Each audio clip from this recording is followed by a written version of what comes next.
Hello everyone.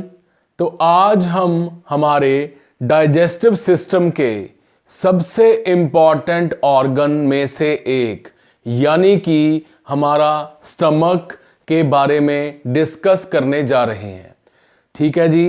तो जैसे कि हमें पता है कि हमारा स्टमक डायाफ्राम, जो हमारा रेस्पिरेटरी डोम शेप मसल है डायाफ्राम, उसको पास करती हुई ईसोफेगस जैसे ही यहाँ पे क्रॉस करती है तो ये जे शेप ऑर्गन स्टमक बनाती है। जे शेप ऑर्गन स्टमक जो है ये बनाती है और हमारे जो स्टमक का साइज है ये फूड इनटेक के अकॉर्डिंग डिस्टेंड या फिर इंक्रीज और डिक्रीज होता रहता है। और नॉर्मली एक टाइम पे हम 1.5 लीटर के नियर अबाउट जो फूड कंटेंट है वो हमारे स्टमक में स्टोर कर सकते हैं। याद कीजिए हमारे वो 9 रीजन्स ऑफ अब्डोमिनल कैविटी, जिसमें हमने अब्डोमिनल कैविटी को 9 पार्ट्स में डिवाइड किया था। तो ये हमारा जो ऑर्गन स्टमक है ये लेफ्ट हाइपोकॉन्ड्रियक रीजन में प्रेजेंट है। लेफ्ट हाइपोकॉन्ड्रियक रीजन में प्रेजेंट है, जिसके पास लिवर, स्प्लीन, पैनक्रियाज, किडनी जो हैं वो प्रेजेंट हैं। और इसी के साथ अगर हम बात करें यहाँ पे ऑर्गन एसोसिएटेड, ठीक है, यानी कि हमारे स्टमक के आसपास ऊपर नीचे दाएं बाएं कौन कौन से ऑर्गन पड़े हैं, तो सबसे पहले बात करेंगे सुपीरियर की। ऑब्वियस सी बात है ईसोफेगस यहाँ पे प्रेजेंट है। जैसे ही ईसोफेगस खत्म होती है यहाँ पे हमारा जो स्टमक है वो शुरू हो जाता है और इसके ऊपर पड़ी है आपके सामने डायाफ्राम, बॉडी का सबसे बड़ा रेस्पिरेटरी मसल डायाफ्राम। और इसके नीचे इन्फीरियर की बात करें तो यहाँ पे सुपीरियर, इन्फीरियर की बात करें तो यहाँ पे प्रेजेंट है ट्रांसवर्स कॉलन। ठीक है, आप साथ साथ नोट कर सकते हैं ट्रांसवर्स कॉलन जो है यहाँ पे प्रेजेंट है। स्मॉल इंटेस्टाइन भी इस हमारे स्टमक के इन्फीरियर साइड के ऊपर जो है यहाँ पे प्रेजेंट है। Superior, inferior. और जब हम बात करते हैं इसकी लेफ्ट साइड के बारे में, लेफ्ट साइड के बारे में, तो सम पार्ट ऑफ डायाफ्राम इसके नीचे आ जाता है, सम पार्ट ऑफ डायाफ्राम। और लेफ्ट साइड पे स्प्लीन एंड लिवर भी जो हैं वो यहाँ पे प्रेजेंट है। Spleen and liver are also present on the left side. Posterior, हमारे स्टमक को जब हम निकाल देते हैं, ठीक है, पोस्टीरियर साइड पे, इसके बैक साइड पे क्या पड़ा है?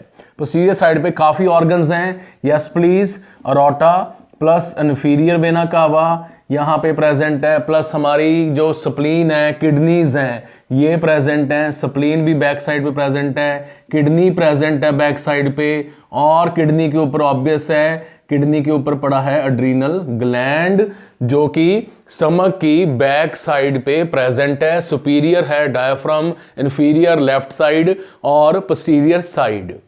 बहुत ही इंपॉर्टेंट लेक्चर है और बहुत ही इसके ऊपर क्वेश्चंस जो हैं वो government job exam, AIIMS, PGI, medical, BSc nursing, GNM, MBBS Hindi में और एमबीबीएस इंग्लिश में जो हैं वो पूछे जाते हैं। बीएससी नर्सिंग में तो पूछे जाते ही जाते हैं। एनक्लेक्स आरएन के बारे में पूछे जाते हैं। और यूट्यूब के ऊपर बहुत कॉमनली बेस्ट लेक्चर्स में से एक जो है बच्चे ज्यादातर स्टमक के टॉपिक को देखना पसंद करते हैं। ठीक है जी। तो जब हम बात करते हैं इसके अनदर अनाटॉमिकल पार्ट्स की, तो जैसे ही स्टमक डायाफ्राम के थ्रू नीचे आ रहा है यहाँ पे, तो ये जनरली जे शेप ऑर्गन बनाता है। जे शेप, जिसमें हमारा जो इसका बाहर वाला ये जो हिस्सा है, ये जो पार्ट है, it is making greater curvature. Greater curvature यहाँ पे ये ऑर्गन बना रहा है, ग्रेटर कर्वेचर। ठीक है, ये जो आर्क शेप है बड़ा हिस्सा इसका, और ये जो है इसका ये part that is lesser curvature. Lesser curvature जो है वो यहाँ पे प्रेजेंट है। क्लियर है जी बात सभी को? Greater curvature and lesser curvature. उसी तरह हमारे स्टमक के जो इंपॉर्टेंट स्पिंटर्स हैं, यानी स्टमक की जो स्मूथ मसल लेयर है हमारे, वो कौन कौन से स्पिंटर बनाती है? आपको याद होगा हमारा जो वीडियो लेक्चर था एलिमेंट्री कैनाल, उसमें हमने देखा था कि हमारे जो मसल्स हैं एलिमेंट्री कैनाल के, दैट इज स्मूथ मसल्स, वो इनवॉलंटरी हैं एक तो, दूसरा वो स्पिंटर्स एंड वाल्व बनाते हैं। वही जो लेयर है हमारे एलिमेंट्री कैनाल की वो यहां पे बना रही है, ये वाला जो स्पिंटर है पाइलोरिक स्पिंटर, पाइलोरिक स्पिंटर जो है, ठीक है, ये बना रही है। इसका मेन फंक्शन क्या है कि एक बार जो फूड कंटेंट ड्योडिनम में चला गया वो वापस जो है स्टमक में नहीं आएगा। उसी तरह ये जो स्पिंटर है, दिस इज, क्योंकि ये हार्ट के पास है यहां पे, ठीक है, हार्ट के पास है ये sphincter, this is known as cardiac sphincter, cardiac sphincter, ठीक है। कार्डियक स्पिंटर जो है ये, इसको बोला जाता है मसल्स का ऐसा ग्रुप जो बंद कर सकता है किसी ट्यूब को या ओपन कर सकता है, कॉन्ट्रैक्ट एंड रिलैक्स, ठीक है जी। और स्टमक के अंदर प्रेजेंट हैं यहां पे रियुगे, रियुगे, रियुगे को आप अपने जो ओरल कैविटी की छत है, रूफ है, अपने मुंह की जो छत है, उसको अपनी टंग के साथ भी फील कर सकते हैं। जैसे ही आप जीभ को ऊपर उठाते हैं तो आपको रियुगे फील होंगे, मुंह की छत के ऊपर ग्रूव से बने हुए हैं, ठीक है। उसी तरह यहां पे रियुगे प्रेजेंट हैं। ये रियुगे क्या कर रहे हैं, ये रियुगे यहां पे फंडस पार्ट को डिस्टेंड करने में हेल्प करते हैं। अगर आप मैरिज पार्टी पे चले गए, ठीक है, पेट तो अपना है, खाना बेगाना है, बट हमने जो है कम शगन डाल के ज़्यादा खाना है, तो यहाँ पे हम खा रहे हैं और पेट फूलता जा रहा है। तो इसको थोड़ी सी कैपेसिटी बनाने के लिए नेचर ने इसके अंदर रियुगे नाम की स्ट्रक्चर जो है यहाँ पे रखी है। Greater curvature, lesser curvature, fundus part, ये वाला हिस्सा है फंडस पार्ट, यहाँ से यहाँ तक फंडस पार्ट है, ये है इसका कॉर्पस, ठीक है, कॉर्पस, और ये पार्ट है इसका बॉडी या फिर एंट्रम, ठीक है, और ये पार्ट है इसका पाइलोरिस, ठीक है जी।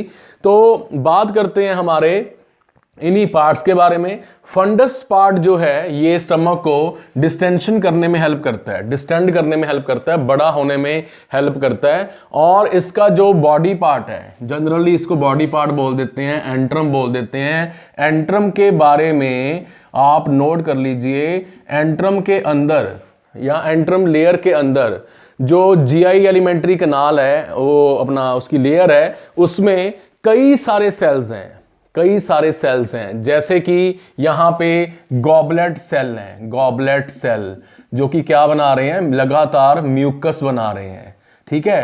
प्राइटल सेल हैं यहाँ पे, प्राइटल सेल, प्राइटल सेल क्या बना रहे हैं, स्टमक के अंदर प्राइटल सेल बना रहे हैं लगातार, HCl, HCl बना रहे हैं। और यहाँ पे HCl आपको पता है क्या काम कर रहा है, चीफ सेल्स हैं, चीफ सेल्स, चीफ मिनिस्टर वाले सेल हैं, ये बना रहे हैं पेप्सिन, ठीक है, पेप्सिनोजेन, पेप्सिनोजेन जो है ये यहाँ पे बन रहा है, पेप्सिनोजेन। और इसके अलावा डी सेल, डी सेल हैं, जी सेल हैं, जी सेल क्या बना रहे हैं यहाँ पे, गैस्ट्रिन, जी सेल बना रहे हैं गैस्ट्रिन, जे सेल हैं यहाँ पे, और आई सेल हैं। तो आपने देखा कि कितने सारे सेल्स की यहाँ पे सीरीज जो है वो प्रेजेंट है, जे सेल, आई सेल, चीफ सेल्स, ठीक है जी, यहाँ पे नियर अबाउट प्रेजेंट हैं, जो कि एंट्रम एरिया में है, ठीक है। इनकी जो फॉर्मेशन है, इनकी जो इंपॉर्टेंस है, वो हम गैस्ट्रिक फेज या cephalic phase, gastric phase, GI phases में स्टडी करेंगे। बट यहाँ पे anatomy of we can say stomach चल रहा है टॉपिक, तो यहाँ पे आपने देखा कि इसके अंदर, स्टमक के अंदर डी सेल, जी सेल, जे सेल, आई सेल जो हैं वो प्रेजेंट हैं, ठीक है जी, जो कि गैस्ट्रिन, HCl, पेप्सिनोजन बना रहे हैं। इसके अलावा स्टमक जो है इंट्रिंसिक फैक्टर भी बना रहा है, इंट्रिंसिक फैक्टर, इंट्रिंसिक फैक्टर भी यहाँ पे स्टमक के सेल ही बनाते हैं, जो कि विटामिन B12 कॉम्प्लेक्स को या विटामिन बी कॉम्प्लेक्स को प्लस ADE के, विटामिन ADE के, ठीक है, हमारे फैट सॉल्युबल विटामिन्स हैं, इनको प्रोटेक्ट करने का काम करता है। किससे प्रोटेक्ट करने का काम करता है, हमारे HCl से, हाइड्रोक्लोरिक एसिड के कांटेक्ट में आते ही ये डैमेज ना हो जाएं, इसलिए इंट्रिंसिक फैक्टर्स, स्पेशल तरह की प्रोटीन्स हैं जो कि इनको प्रोटेक्ट करती हैं, ठीक है, और गॉबलेट सेल बना रहा है म्यूकस, ताकि हमारा स्टमक खुद HCl के कांटेक्ट के कारण इरोड ना हो जाए, डैमेज ना हो जाए, उसमें अल्सर्स ना हो जाए, उसमें पेप्टिक अल्सर ना हो जाए, उसमें अल्सरेटिव कोलाइटिस ना हो जाए, उसमें क्रोन्स डिजीज ना हो जाए। तो डाइजेस्टिव सिस्टम का सेंटर पॉइंट है हमारा स्टमक, जिसमें जो है ये सेल्स प्रेजेंट हैं। ऑलराइट, क्लियर है जी सभी को।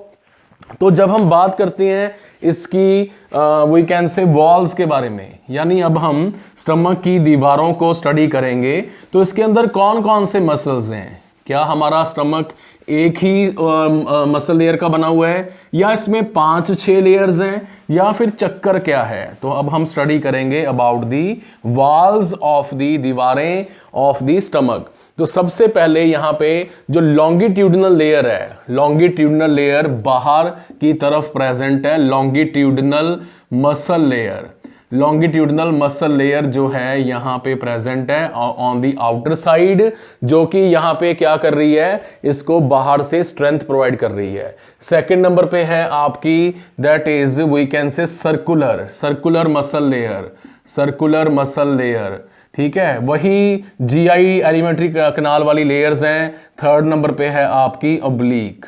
तो ये ताम झाम ऑब्लिक लेयर, ठीक है। ताम झाम ये इतना प्रोग्राम रखा क्यों गया है, सिर्फ इसलिए ताकि स्टमक जब डिस्टेंड करना चाहे और ये मैक्सिमम कैपेसिटी तक फैलना चाहे, इसको स्ट्रेंथ मिले, इसकी इंटीग्रिटी बनी रहे, और जब ये 1 घंटे में 1 आवर में 2 से 3 टाइम जो है कॉन्ट्रैक्ट करेगा, पेरिस्टालसिस करेगा, आगे आगे मूव करेगा, तो इसके मसल्स जो कि इनवॉलंटरी मसल्स हैं इसमें हेल्प करेंगे, ठीक है जी। तो स्टमक के अंदर वॉल्स के अंदर प्रेजेंट हैं longitudinal, circular and oblique muscles, और जो कि इसकी कई सारे फंक्शंस में हेल्प करते हैं। ऑलराइट, काइम को यहाँ पे आप कह सकते हैं, जैसे मैं अभी फंक्शन पढ़ाऊंगा, चर्निंग, ठीक है, कभी आगे कर दिया कभी पीछे कर दिया, तो जब तक वो completely chemically, physically, mechanically break down ना हो जाए, तब तक ये जो हैं हमारे स्टमक के मसल्स कॉन्ट्रैक्ट एंड रिलैक्स करते रहेंगे, ठीक है। अब हम बात करेंगे about the functions of the stomach. Functions, तो सबसे पहला फंक्शन है स्टोरेज। शादी में जाओ, कम शगन डालो और खाते जाओ। स्टोरेज नियर अबाउट 1.5 जो है यहाँ पे स्टोर है, जो सो दैट डिफरेंट जो एंजाइम्स हैं, डिफरेंट जो एंजाइम्स हैं, ठीक है, यहाँ पे गैस्ट्रिक जूस है, गैस्ट्रिक जूस है, वो फूड के ऊपर, बोलस के ऊपर एक्ट कर सके, उसके ऊपर काम कर सके। तो यहाँ पे हमारा फूड जो है नियर अबाउट 3 to 4 आवर्स तक स्टोर रहता है। 3 to 4 आवर्स तक धीरे धीरे आगे कॉन्ट्रैक्ट करने के बाद इसको पुश किया जाता है। बट तब तक जो गैस्ट्रिक जूसेस हैं, गैस्ट्रिक एंजाइम्स हैं, ठीक है हमारे, यानी कि फॉर एग्जांपल यहाँ पे पेप्सिनोजन पेप्सिन में कन्वर्ट हो जाएगा, जो कि प्रोटीन ब्रेकडाउन में हेल्प करेगा, ठीक है। HCl जो है माइक्रो ऑर्गेनिजम्स को किल करेगा और कई सारी प्रोटीन्स को डीनेचर करेगा। इसके अलावा गैस्ट्रिक जूस में जो बहुत सारे एंजाइम्स प्रेजेंट हैं वो इसको सिंपल फॉर्म में जो है कन्वर्ट करेंगे, ठीक है। क्लियर है जी गैस्ट्रिक जूस वाला पॉइंट। इसके अलावा अब्जॉर्प्शन का फंक्शन आप कह सकते हो भी, हमारे अब्जॉर्प्शन में यहाँ पे क्या हो रहा है कि गैस्ट्रिक आर्टरीज में, स्टमक में फूड आने के बाद कुछ फूड आइटम्स जैसे कि वाटर, अल्कोहल, ठीक है, तभी आप देखोगे खाली पेट ही जो है ये शराब पीना पसंद करते हैं, खाना खाने के बाद ड्रिंक करना पसंद नहीं करते, जो ये नशा करने वाले होते हैं, जो कि नहीं करना चाहिए, ठीक है। Alcohol consumption is injurious to health as you know. Alcohol और कुछ दवाइयां हैं, ड्रग्स, डिस्प्रिन, तुरंत घुले और 15 मिनट में असर दिखाए, ड्रग्स, ठीक है जी। सूप्स हैं, पेशेंट को दिए जाते हैं, जूसेस दिए जाते हैं पीने के लिए, तो ये सीधा सीधा स्टमक से ही अब्जॉर्ब हो जाते हैं। माइक्रो ऑर्गेनिजम्स को किल करने का काम कौन कर रहा है? हाइड्रोक्लोरिक एसिड, काफी स्ट्रॉन्ग पीएच। इसके अलावा इसका हार्मोन है गैस्ट्रिन। गैस्ट्रिन हार्मोन जो है वो बहुत सारे काम करता है, जो कि हम अभी डिस्कस करने वाले हैं। तो हमने देखा कि हमारा स्टमक कई सारे काम कर रहा है। गैस्ट्रिक जूस डेली बन रहा है नियर अबाउट 2 लीटर्स, इसके साथ ही नोट कर लीजिए 2 लीटर्स गैस्ट्रिक जूस डेली बन रहा है, जो कि पेप्सिनोजन को किस में कन्वर्ट कर रहा है, पेप्सिन में। HCl यहां पे HCl को बाहर लेके आते हैं, यस, HCl के प्रेजेंस में ही पेप्सिनोजन इनएक्टिव फॉर्म में रहता है। पेप्सिनोजन कौन बना रहा है, पेप्सिनोजन बना रहा है हमारे चीफ सेल्स, पेप्सिनोजन बना रहे हैं हमारे चीफ सेल, ठीक है।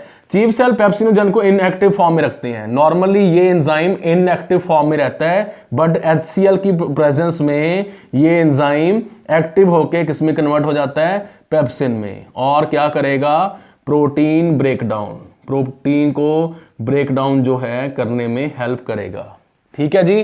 तो हमने देखा यहां पे स्टमक के कई सारे फंक्शन, उनमें से एक और है, वो है mucus production. Goblet cell mucus बनाएंगे, जो कि हमने ऑलरेडी स्टडी किया है कि हमारी एलिमेंट्री कनाल की लेयर है म्यूकोजा, सब म्यूकोजा, लैमिना प्रोपेरा। वहां पे इनको हमारे HCl के कांटेक्ट में, यहां पे HCl कहीं इसकी इरोजन ना कर दे, इसको डैमेज ना कर दे, पेप्टिक अल्सर ना हो जाए यहां पे, ठीक है जी, ड्यूडिनल अल्सर ना हो जाए, उससे प्रोटेक्ट करने के लिए म्यूकस फॉर्मेशन जो है यहां पे कंटिन्यूअसली रहती है। म्यूकस फॉर्मेशन जो है कंटिन्यूअस रहती है, ठीक है। और पूरी की पूरी जो हमारी म्यूकस मेम्ब्रेन है स्टमक की, वो अपने आप को नियर अबाउट 7 डेज के बाद क्या कर लेती है, रिप्लेस कर लेती है, रिप्लेस करती रहती है, सेल डिवीजन चलती रहती है। और जब इतना कुछ हमारे स्टमक में हो ही रहा है, तो हम इसकी ब्लड सप्लाई कैसे इग्नोर कर सकते हैं। ब्लड सप्लाई, हमारे स्टमक को अरोटा की कौन सी ब्रांचेस ब्लड सप्लाई करती हैं, तो यहां पे बड़ा सिंपल सा फंडा है, लेफ्ट गैस्ट्रिक आर्टरी, जैसा नाम वैसा ऑर्गन का नाम वैसा आर्टरी का नाम, गैस्ट्रिक आर्टरी, जो कि किसकी ब्रांच है, सीलियक आर्टरी की ब्रांच है। सीलियक आर्टरी से इसको ब्लड सप्लाई आ रही है, और इसका वीनस रिटर्न हमारी कौन कैरी कर रही है, पोर्टल वेन इसको जो है वो ब्लड सप्लाई कैरी करती है। और इसके ऊपर जो कंट्रोल है नर्व सप्लाई का, नर्व सप्लाई, वो sympathetic nervous system plus parasympathetic nervous system जो है वो बना के रखता है। Sympathetic and parasympathetic nervous system जो है वो यहां पे इसके ऊपर कंट्रोल बना के रखता है, ठीक है जी। हमने काफी कुछ जो है इसके अंदर डिस्कस किया। इसके हार्मोन्स के बारे में हमने पूरी डिटेल में पढ़ना है, ट्रस्ट मी। गैस्ट्रिक जूस के बारे में हम पढ़ेंगे, एंजाइम्स के बारे में पढ़ेंगे, फेजेस के बारे में पढ़ेंगे। तो यहां तक हमने देखा कि हमारा जो स्टमक है वो, उसके बारे में हमने कई सारे पार्ट्स को डिस्कस किया। सो this was all about the stomach. In the next video we will discuss about the phases of the digestion: cephalic phase, gastric phase and intestinal phase. So thank you for watching this video. Keep subscribing, keep sharing, and once again don't forget to press the like button.